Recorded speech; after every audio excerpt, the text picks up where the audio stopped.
Before Teen Challenge, my life was chaotic.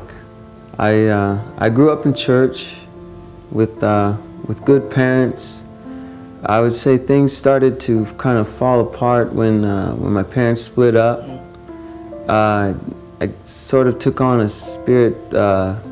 I became independent, that I didn't want much to do with my family, and so I kind of went out and looked for other people to hang out with in other ways besides the church, and I was saved, but I wanted to experience the world, you know, and what it had to offer, and so I got into, you know, the regular partying and drinking like all kids do, all the way throughout high school, and playing in secular bands and getting into that whole kind of lifestyle, and when I turned 21, I lost my father, and that I was really close with him, and I turned to alcohol because I didn't know how to deal with it at that time, and so I saw my life slipping away, you know, and I didn't see any real hope for me by around 25 or 26. I no longer could hold down a job anymore.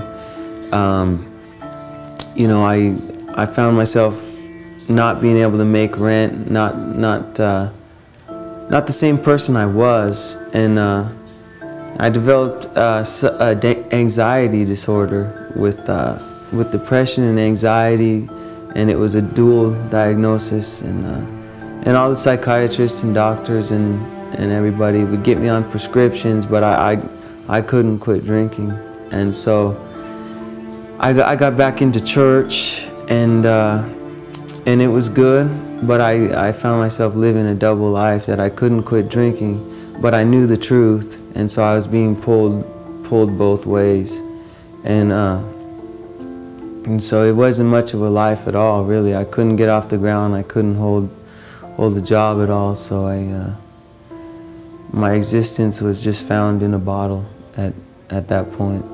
I found out about Teen Challenge when my aunt called me, and a choir outing had come through her church, and she got on the mailing list, and a couple months later I needed help, and I went through a 30-day program, and I came right back to where I was, and nothing had changed. And so at first a year seemed like forever to me, you know, and then so I prayed about it, and I gave it a chance, you know, because at this point I had nowhere to go but up. So I entered Teen Challenge. The most important thing that I've found that I know is going to help me outside and inside of Teen Challenge is my daily fellowship with the Lord, is letting Him guide my steps each day, and being in His Word, and just having communion through prayer and fellowship.